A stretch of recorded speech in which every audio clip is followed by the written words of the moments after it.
है, इसीलिए उन्नति नहीं हो पाती अध्यात्म में। और जो संसार में, उनको तो पता ही नहीं कि मैं पाप कर रहा हूं, वो और खुश होते हैं कि आज हमने ये भोग लिया, आज हमने ये छल कर लिया, आज हमने ये कपट कर लिया।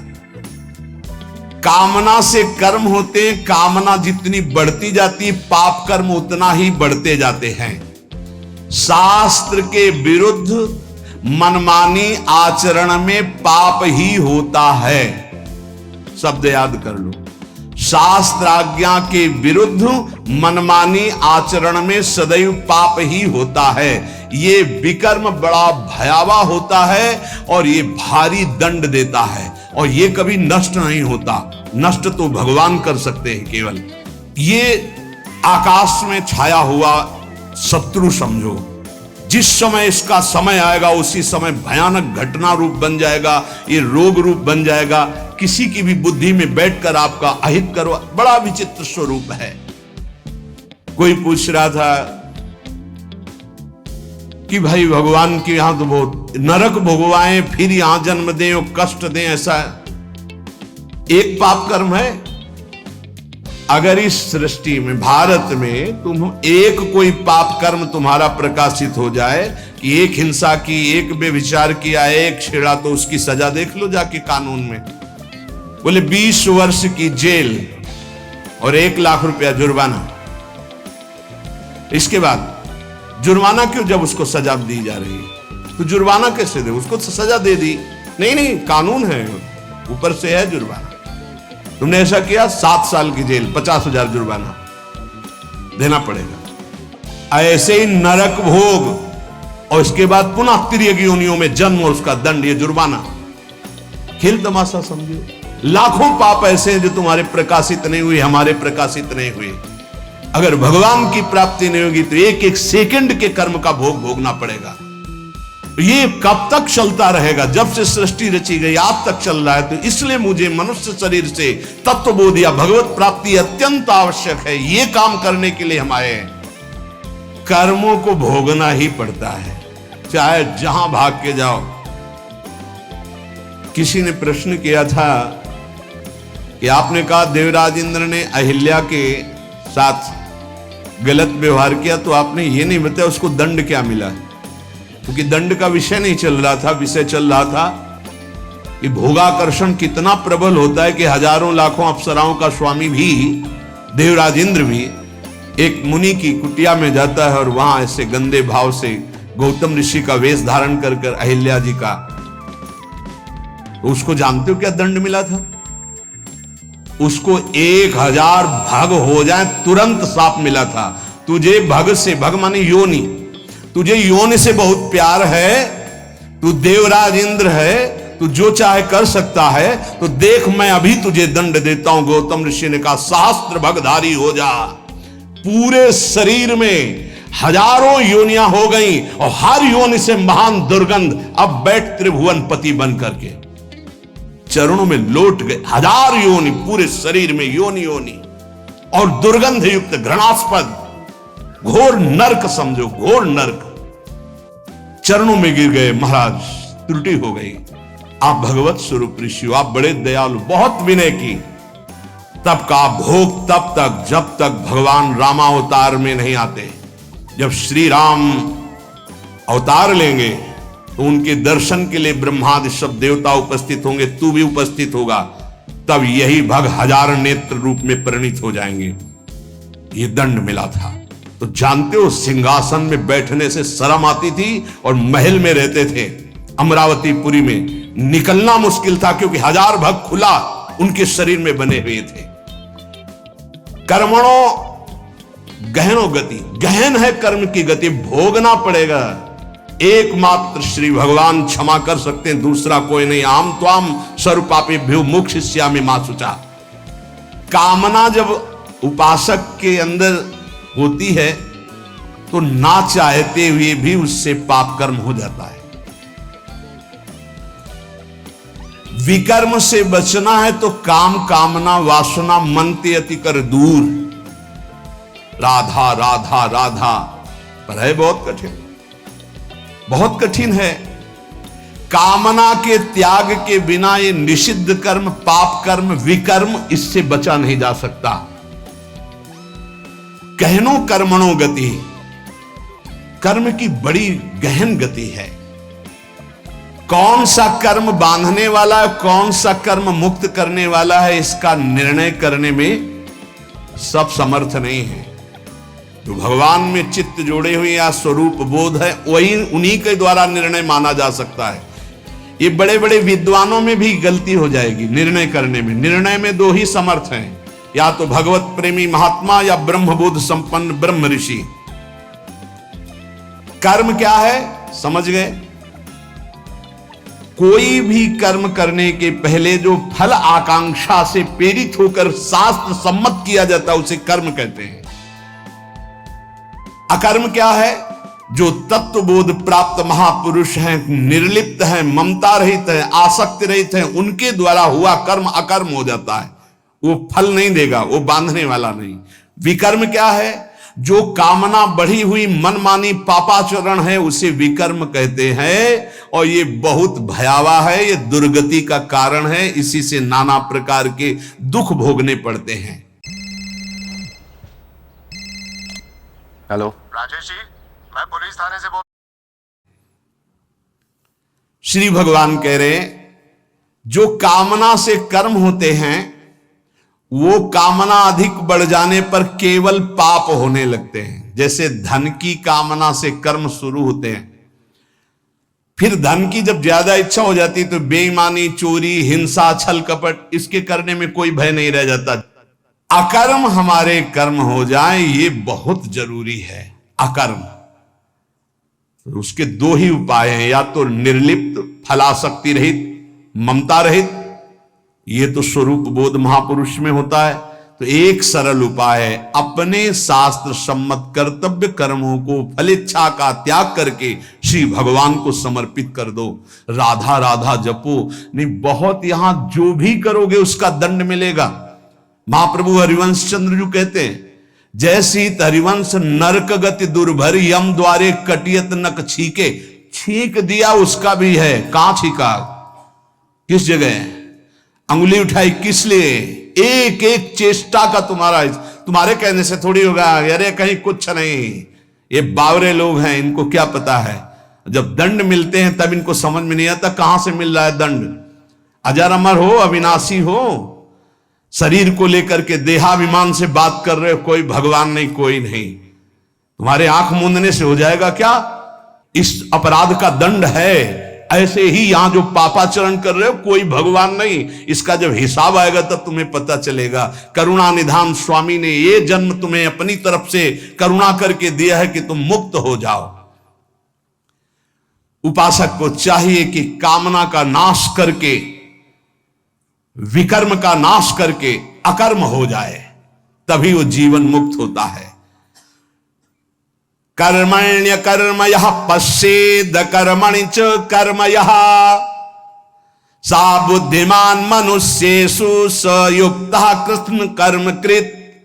बड़ी बात कह रहे हैं श्री भगवान। कर्मण्य कर्म यह पश्येद कर्मणि च कर्म यह, जो मनुष्य कर्म में अकर्म देखता है स्थिति, और जो अकर्म में कर्म देखता है, वो मनुष्यों में सर्वश्रेष्ठ बुद्धिमान है, वो योगी है, वो ज्ञानी है, वो संपूर्ण कर्मों को करने वाला होते हुए भी कृतकृत्य जीवन मुक्त है। ये स्थिति है।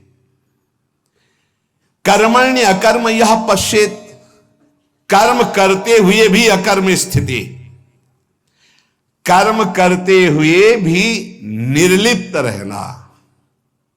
निर्लिप्तता एक बहुत बड़ी सिद्धि है। यहां जो भी कर्म होता है लिप्त होकर होता है। मानो आधी आपकी परिक्रमा हुई, चलो अब बैठ करके पद गाते हो गए। नहीं नहीं, थोड़ा ही तो रह गया, पूरी हो जानी चाहिए। क्यों, कौन सा फल चाहिए, कौन सा फल चाहिए? नहीं, पूरी होने पर ही सिद्धि होती, फल प्राप्त होती। फल आगे रख लिया ना, लिप्त हो गए, लिप्त हो गए। ये इसी तरह सब शुभ से शुभ, बड़े से बड़े कर्म में निर्लिप्तता का मतलब है पूर्ण होना, ना होना, लाभ होना या हानि हो जाना, जय या पराजय, सुख या दुख, सुख दुखे समय कृत्वा लाभा लाभो जया जयो, ये निर्लिप्त स्थिति है। पूर्णता अपूर्णता से मतलब कोई संकल्प नहीं, स्वाभाविक सहज ही। आगे इस श्लोक में इसका भी भगवान वर्णन करते हैं। पूरा हुआ कर्म या नहीं पूरा हुआ, फल अनुकूल आया या प्रतिकूल आया, आया या नहीं आया, इससे किसी से मतलब नहीं। निर्लिप्त शास्त्र सम्मत केवल कर्म बिना किसी संकल्प इच्छा के हो रहा है। यंत्रवत अमुक कर्म मैं करता हूं, इस कर्म का फल ये होता है, ऐसा लक्ष्य रख करके जो भी कर्म किया जाता है वो उसे बांधता है। ध्यान दीजिए, यहां भगवान बहुत सावधानी की बात कर रहे हैं।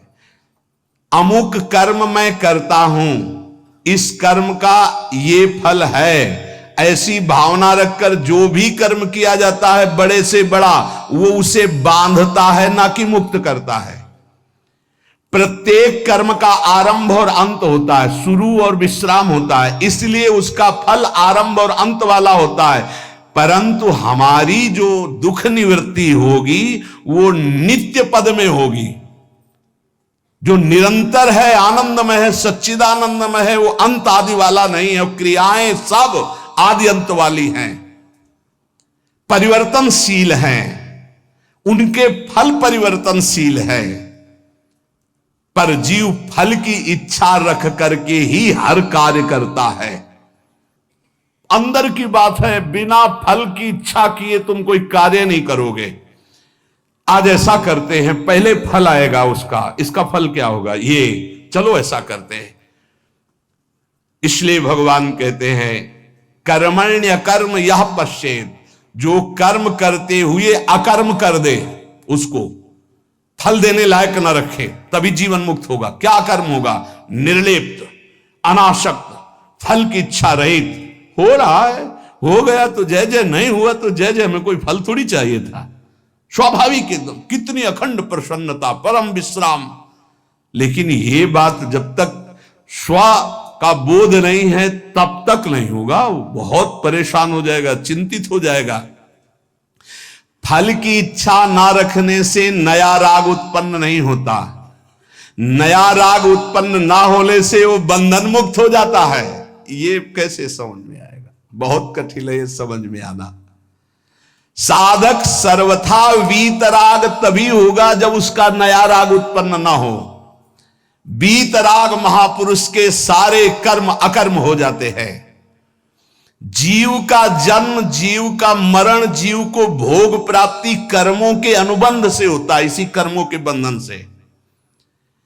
जैसे किसी परिवार में बालक हुआ तो उसमें केवल बालक का ही कर्म नहीं है, पूरे परिवार का साथ में जुड़ा हुआ कर्म है। कोई उसकी मां बना, कोई पिता बना, कोई भाई बना, कोई मित्र बना, कोई पड़ोसी, शत्रु पक्ष का भी है, जिसकी जलन हुई कि लड़का हुआ है। ऋणानुबंध, उनमें सैकड़ों हजारों लाखों के कर्म बंधन उस बालक से जुड़े हुए हैं। किसी का वो ऋण चुकाने आया है और किसी से ऋण वसूल करने आया है, किसी का सुख भोगा तो सुख देने आया है और किसी का बदला लेने आया है। सैकड़ों अनुबंध हैं उसके, एक बार जन्म में सैकड़ों कर्मों के अनुबंध हैं।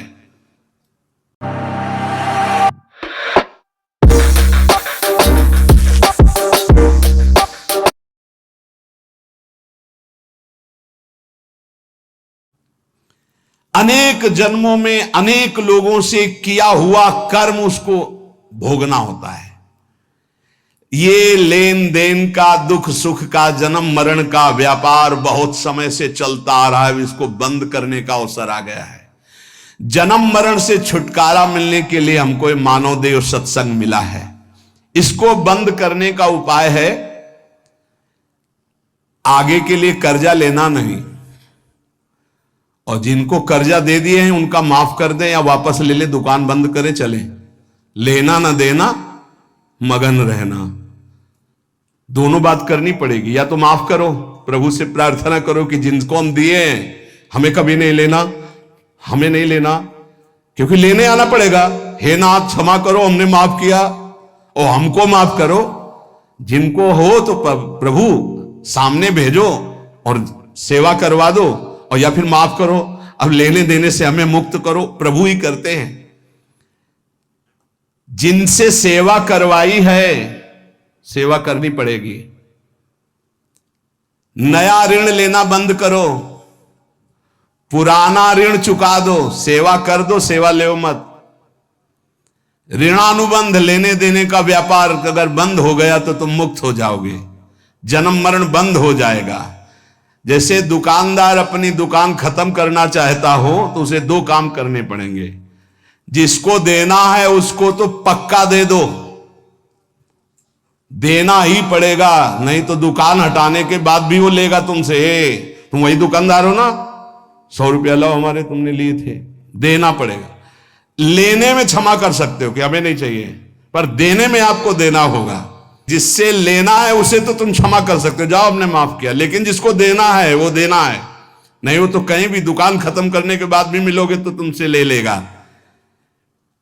अगर ये लेना और देना दोनों मिटा पाए इस जन्म में, तभी तो। जैसे कोई गाली दी तो हिसाब है भाई, हिसाब है।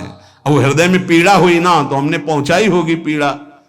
राधा राधा राधा, किसी ने धक्का मारा, किसी ने कटु व्यवहार किया, अपमान किया, भगवान हमारे किसी अपराध का मार्जन कर रहे हैं, इसीलिए भक्त सहता है।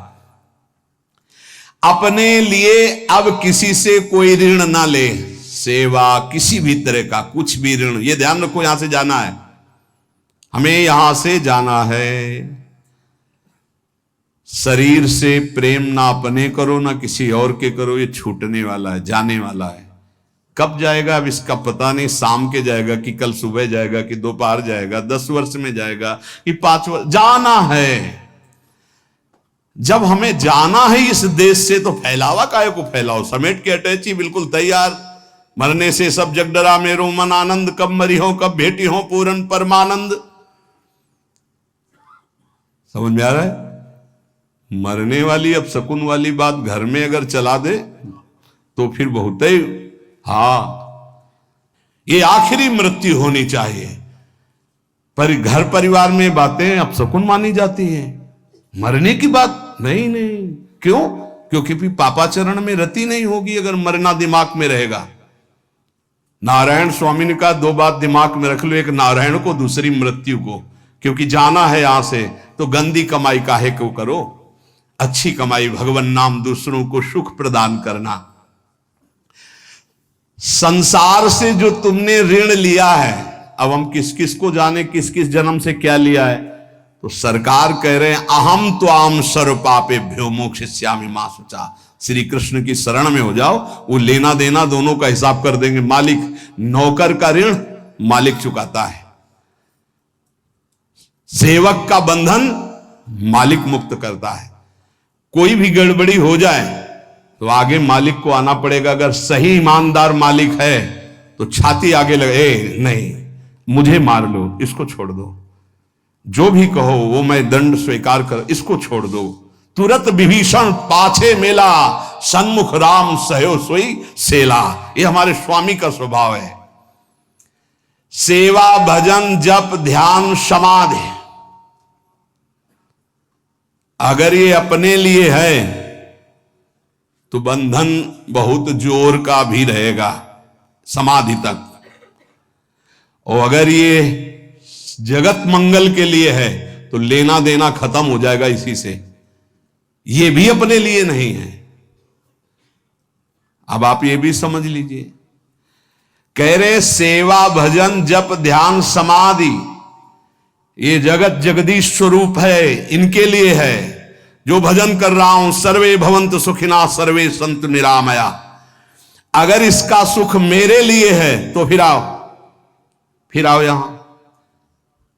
अगर ये भगवान को समर्पित है, बहुत समझना है, बहुत समझना है। ये महापुरुषों के वचन हैं। कैसे आओगे?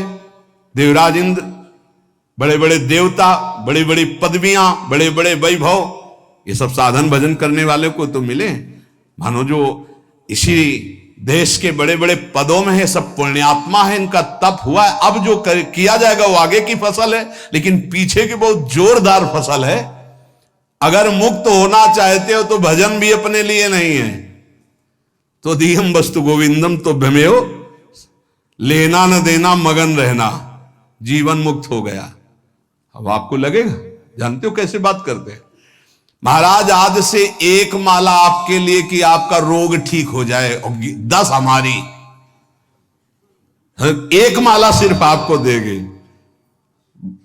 इष्ट और गुरु को एक माला, 10 माला मेरी नहीं भैया, मेरा अस्तित्व नहीं। अब जो कुछ हो रहा है वो सब आपके लिए है। आप जीवन मुक्त हो गए।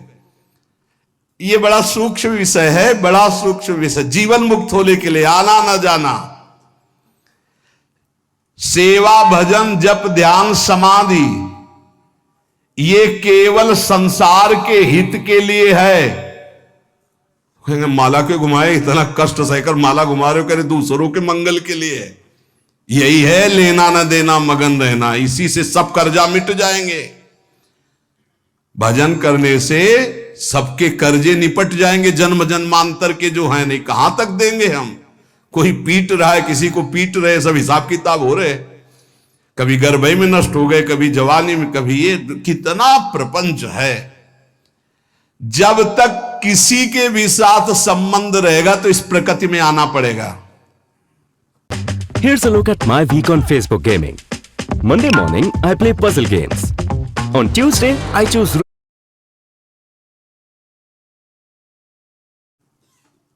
एक और ऊंची बात है कि अब मैं भजन करता नहीं, मेरा राम भजन करते हैं। ये अब मतलब संतों की बात को कोई समझ पाए बड़ा कठिन होता है। लेकिन तुम ना ले आना ये बात अभी से कि हाँ हम तो भजन नहीं करते, श्री जी हमारा भजन करते हैं। वो बहुत ऊंची स्थिति की बात, जीवन मुक्त महापुरुषों की बात।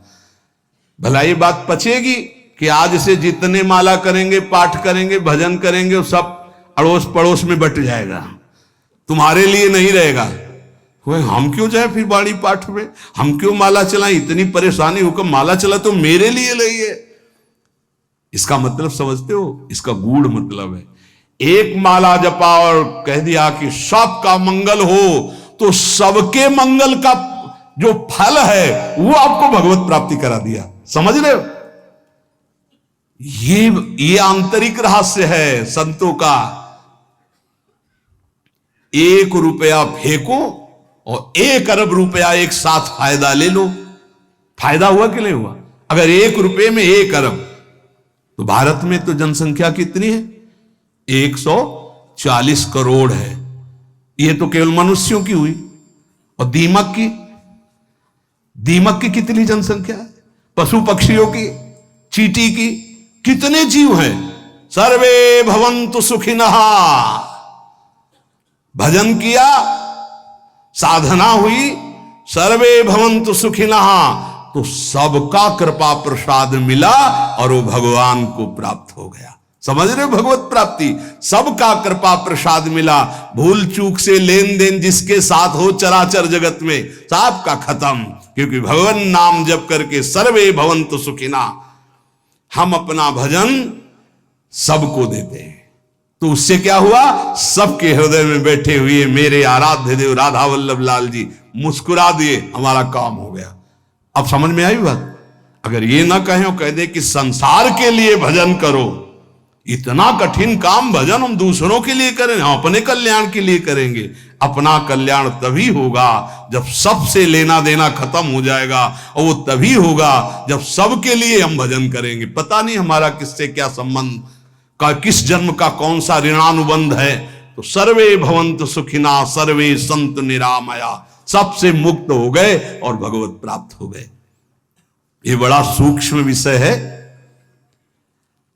जो अकर्मणि च कर्मयः, पहला बताया कर्म करते हुए अकर्म, हमारा कोई फल की आकांक्षा नहीं। जो सत्कर्म हो रहे हैं सबका मंगल हो।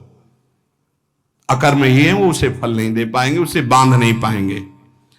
अब यहां कह रहे हैं अकर्मणि च कर्मयः, कोई कर्म नहीं कर रहा पर उसमें कर्म देख रहा है।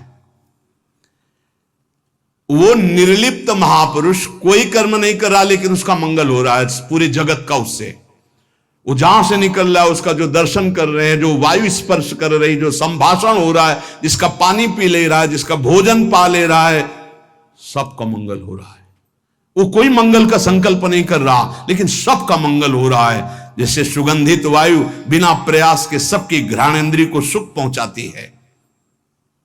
संसार में कोई कार्य करने के लिए प्रवृत्त होता है तो उसके सामने दो बातें होती, करना और ना करना, प्रवृत्ति और निवृत्ति। जो महापुरुष होते हैं ना प्रवृत्ति होती है ना निवृत्ति होती है। अब वो बड़ी ऊंची स्थिति है। ऐसे महापुरुष अकर्म में भी कर्म देखते हैं और कर्म में भी अकर्म देखते हैं, अर्थात निर्लिप्त रहते हैं। नैव तस्य कृते नार्थो ना कृते नेह कश्चन। कोई भी प्रयोजन नहीं होता पर स्वाभाविक जगत मंगल उनके द्वारा होता रहता है। जब तक कोई भी प्रकृति से संबंध रखेगा मुक्त नहीं हो सकता। ये सब प्रकृति है, स्थूल सूक्ष्म कारण, तीनों लोग, चराचर जगत। ऊब गए होगे सुन के। अब देखो जरा विचार, आश्रय कितना मीठा है ना। ये है कठिनता। तभी कहा गया मुक्त होना कोई खिलवाड़ है, पर एक सांकरी गली है, आ जाओ, बिल्कुल नजदीक है। हमारे भाई श्यामाजू को राज, वो सब ठीक कर देंगे। बहुत करुणामयी है लाडली जो। जरा सा जहां मुस्कुराकर प्रीतम की तरफ देखा, कहा आने दो, पास हो जाएंगे। तो अब तो हमें भरोसा हो जाना चाहिए कि हमें कहा कि आने दो नहीं, हमें तो पास करवा दिया, बुला लिया। वृंदावन आ गए, श्री जी का जस सुन रहे हैं। श्री जी की इतना कठिन है, देख लो। ये एक योग का वर्णन हो रहा, कितना कठिन है। प्रकृति की रचना से किंचन मात्र संबंध नहीं रखना, और यहां इसी में लगे हुए हैं, केवल इसी में, प्रकृति के ही पोषण में लगे हुए हैं। बड़ा कठिन। परमार्थ की उन्नति को नहीं जानता, प्रकृति की उन्नति को जानता है। प्रकृति से किंचन मात्र संबंध न रहना, यह परमार्थ की उन्नति है, अंदर की बात। इसीलिए अध्यात्म बड़ा सूक्ष्म है। ना प्रवृत्ति ना निवृत्ति, ऐसी स्थिति वो महापुरुष अकर्म में भी कर्म और कर्म में भी अकर्म स्थिति देखता है। चलना फिरना, खाना पीना, स्थूल शरीर की क्रियाएं, एकांत में रहना, चिंतन करना, ध्यान लगाना, सूक्ष्म शरीर की क्रियाएं, और समाधि लगाना, कारण शरीर की क्रियाएं, ये तीनों क्रियाएं मेरी नहीं है, निर्लिप्त। ये स्थिति।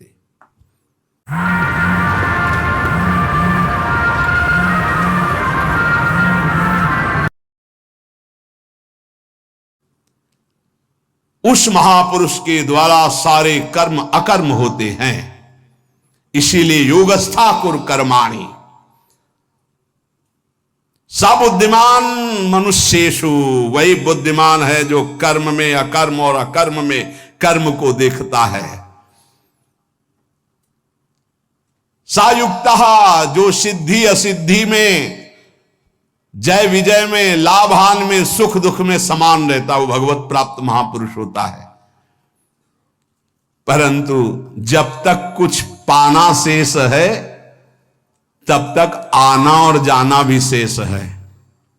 शब्द ध्यान कीजिए, जब तक कुछ पाना शेष है तब तक आना और जाना शेष है, और जब कुछ पाने की इच्छा नहीं रखती है अंदर वृत्ति कोई बुद्धि, तो वो जीवन मुक्त अवस्था को प्राप्त होती है।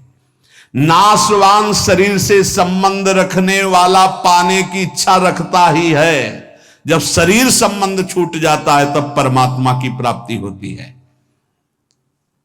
करना, जानना और पाना, ये तीनों बातें सिद्ध पुरुष में नहीं होती। करना, जानना और पाना, ये तीन बातें सिद्ध पुरुष में नहीं होती। उसे ही जीवन मुक्त महापुरुष होता। ना कुछ करना बाकी है, ना कुछ जानना बाकी है, ना कुछ पाना बाकी है।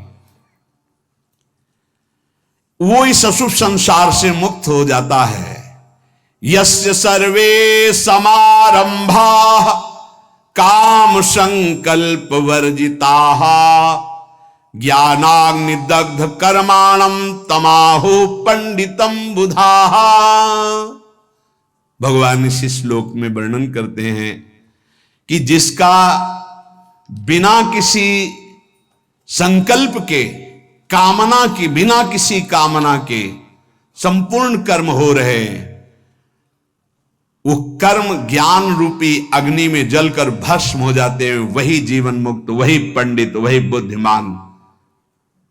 तो एक ज्ञान अग्नि है और एक प्रेमाग्नि है। तो अगर ज्ञान समझ में ना आ रहा हो तो बस इतना समझ लो कि हर कर्म भगवान को अर्पित कर दोगे, वो तुम्हें बांध नहीं पाएगा। बड़ी चतुरता की बात है, पर माया भुला देगी, अर्पण करवाना भुला देगी। इसलिए सबसे प्रार्थना है कि प्रातः से लेकर शयन तक जो भी आपसे कर्म हो, पहले निरीक्षण करो इसमें गंदी बात, गंदी सोच, गंदी क्रिया कौन सी हुई, और उसको डायरी में लिखो कि ये शास्त्र विरुद्ध बात हमसे हुई, जीवन में हमसे ना हो, भगवान से प्रार्थना करो, ऐसी हिम्मत बनाओ, उससे अलग निकलो, और जो पवित्र आचरण हुए वो भगवान को समर्पित कर दो। धीरे धीरे आपके अपवित्र भाव नष्ट हो जाएंगे, फिर पवित्र भाव श्री भगवान में स्थित हो जाएगा और जीवन मुक्त हो जाए। बहुत सरल उपाय है और शास्त्र सम्मत है। हर कर्म भगवान को समर्पित कर। एक स्थिति आती है जब स्वयं समर्पित हो जाता है तो कर्म समर्पण पूर्ण हो जाता है। फिर वो आया नहीं होता श्री कृष्णार्पणम मस्तु, राधा वल्लभ अर्पणम मस्तु, ये सब खत्म हो जाता है। पर प्रारंभ में सिद्ध बनने की चेष्टा ना करें। अगर भूल हो जाए तो हम कह रहे हैं प्रातः से लेकर रात्रि को जब शयन करो तब पूरा का पूरा जोड़ करके, हे प्रभु सुबह से उठे से शाम तक अभी तक ये सब हुआ आपके चरणों में अर्पित है। नाथ आप मुझे बंधन मुक्त करके अपने चरणों का प्रेम प्रदान करो, अपने चरणों का आश्रय प्रदान करो। ऐसा करने से ये जो बड़ा सुंदर विवेचन है, पर ये समझ पाना बड़ा कठिन है, तो भगवान को समर्पित कर दो, वो सब समझते हैं, वो कर्म बंधन मुक्त कर देंगे। शेष चर्चा आगे। श्री राधा वल्लभ लाल की।